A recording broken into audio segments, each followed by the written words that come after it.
Have you ever felt exhausted from always pretending to be okay? Smiling in photos, saying the right things, nodding politely while something inside you quietly cracks. We live in an age where everyone wants to be seen, yet few are truly understood.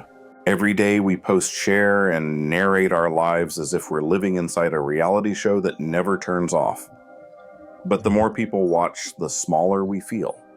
The brighter the lights, the thicker the shadows within us grow. And one day you stare at your own reflection on a camera screen and whisper, "Who is this person?" Nietzsche warned us about this more than a century ago.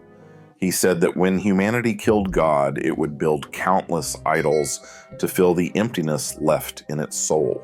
Today, those idols have names, likes, views, followers, trends, perfection. We no longer pray in silence, we plead in the comments. We no longer seek truth, we seek attention. Look around. The world has never been so full of images, and yet the human soul has never been so shapeless. People are becoming the best versions of someone else. And the scariest part, we no longer realize what we've lost. Nietzsche didn't write for social media, but every line he left behind feels like it was written for this moment. He said, "When you gaze long into the abyss also gazes into you." And now we've stared too long into our screens until they began staring back, teaching us how to live, how to love, how to be worthy of being seen. Do you feel the paradox? We are more connected than ever, yet lonelier than ever. We talk more about love, yet trust less. We laugh louder, but find less peace. Nietzsche called it the pretense of the soul. When people stop daring to live truthfully, they begin to perform. And the most dangerous part is after a while they start believing the performance.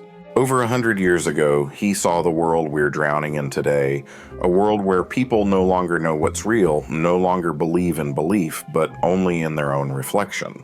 A world where everyone becomes a mirror, reflecting everyone else until no one is truly themselves. So stop, just for a moment, put the phone down, take a deep breath, feel the air moving through you. It's the only real thing you have right now. If Nietzsche were alive today, he wouldn't judge us. He would simply ask, when the world's light becomes too blinding, where do you still see your soul? And maybe the moment you pause long enough to ask yourself that question is the moment you begin to live authentically again. Every morning you wake up, open your eyes, and the first light that touches your face isn't sunlight. It's the glow of a screen. Everything begins there. Notifications, messages, photos, the lives of other people. You scroll, you smile, you nod, but somewhere between those swipes, your soul starts slipping away. Slowly, quietly, certainly. You know it, but you can't stop. Because stopping means being left behind. The modern world has made us fear two things more than anything else: being forgotten and being real. Forgotten because no one sees us. Real because we'd have to see ourselves. And in running from that truth, we build masks, smiling when we're broken, sounding confident when we're lost, performing while feeling empty. There are moments you turn off your phone, look around your room, and realize you don't know how to talk to anyone without a screen. Moments you walk through a crowd, laughter echoing all around, and your heart is completely still. Moments you ask yourself, am I living or just performing for an invisible audience? Nietzsche once said modern man is impoverished not because he lacks money, but because he lacks meaning. What he saw over a century ago has now become our everyday life. We have endless information, but no wisdom. Thousands of friends, but no one who truly understands us. Countless images, and somewhere in them, we've lost our soul. Do you remember the last time you truly laughed? Not for a photo, but because something touched your heart. Or the last time you cried, not from pain, but from realizing you could still feel something. The world today teaches us to fear emotions. We fear sadness, fear pain, fear vulnerability. But in fearing them, we become cold. We freeze ourselves inside the mask of "I'm fine," until one day we realize "I'm fine" is the saddest sentence in the world. Nietzsche said, distrust anyone who always smiles. Because a smile isn't always joy, sometimes it's despair wearing makeup. And if you're hearing this, maybe you've worn that mask too, not because you wanted to lie, but because you forgot how to live truthfully. We've turned sincerity into a risk, because being real means being exposed. So to protect ourselves, we choose to be fake light, neat, and safe. But that safety suffocates the soul, because the soul cannot breathe in artificial air. More and more people are becoming like mirrors, reflecting others' light, repeating others' opinions, imitating others' feelings. Nietzsche called this herd morality a world where everyone wants to blend in, so they never have to be responsible for who they truly are. And when everyone is acting, we begin to believe that acting is the only way to survive. But deep down, you know that isn't living. Because every night when the lights go out and there's no one left to watch, the emptiness remains. It doesn't want an audience. It doesn't want likes. It only wants you to face it. And that more than anything else is what terrifies you. Nietzsche said, "He who has a why to live can bear almost anyhow." But this generation, we live without knowing why. We want to be loved, but we don't know who we are to be loved for. We want freedom, but we're afraid to lose approval. We want to live honestly, but we're terrified of being judged. That is the tragedy of our age. We can talk about everything except ourselves. Maybe the thing that's truly exhausting isn't that the world has become fake, but that we still haven't found the courage to be real in it. Nietzsche once wrote, "God is dead, and we have killed him." It wasn't blasphemy, it was a warning. He wasn't talking about the death of a deity, but the death of faith. Because when humanity no longer has something sacred to look up to, it begins to build new idols to worship. And he was right. More than a century later, we are living in that very world. Our new gods no longer sit on thrones, they sit in our palms. Each time we open our phones, we kneel before a glowing mirror praying for small signs of existence, a heart, a view, a glance. This is our new religion of the artificial age. No churches, only social networks. No prayers, only perfectly filtered posts. Nietzsche saw this coming. He knew that when people lose God, they don't become free, they become lost. Without anyone to show them how to live, they begin to perform life. Without anyone to give meaning, they start to manufacture illusions of meaning. And so the world of truth collapses. We can no longer tell what is real and what is performance. We no longer live to feel, we live to be seen. We've learned to pose for happiness and find the most flattering angle for our pain. Nietzsche called this the age of emptiness, a time when man loses connection with his own soul. He saw long before us that when we stop believing in something greater than ourselves, we begin to worship the self instead, and that self becomes a prison. At first, it feels like freedom, but slowly you start living for approval. Every photo, every word, every move, measured by reactions. The more you crave love, the more you lose yourself. The more you want to be seen, the more invisible you become. Nietzsche called this the morality of the herd, a world where everyone runs toward what others praise and fears being different. He warned humanity will stop living for truth and start living for comfort. We'll stop seeking meaning and start chasing quick fixes for our pain. And that is our era, the age of temporary anesthetics, a new notification, a short video, a hollow laugh.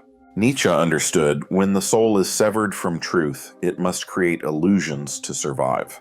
And he did not blame us for that, he pitied us. Because deep down, every human being longs to live honestly, but few are brave enough to face their own naked reflection. He wrote, "He who has the courage to see himself without illusion, that is the strongest man."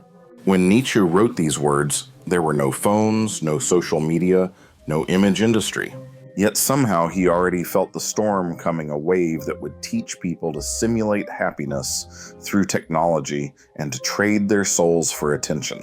If you've ever felt exhausted from maintaining an image, if you've ever felt empty beneath compliments, if you've ever smiled when you wanted to cry, know this. Nietzsche saw you more than 100 years ago. He understood that modern humans wouldn't die of hunger but of meaninglessness. Not from loneliness, but from the fear of being alone. Not from rejection, but from living lives that aren't real. And he left us one question, a question each of us must answer. If everyone is performing, do you still remember what your real face looks like? If you pause long enough to think about that, a silence will open within you, and in that silence, you might begin to find your soul again. Nietzsche never wanted us to go backward. He wanted us to move forward with a real heart in a fake world, because he believed that beauty truly begins the moment a person dares to live authentically, even when no one applauds.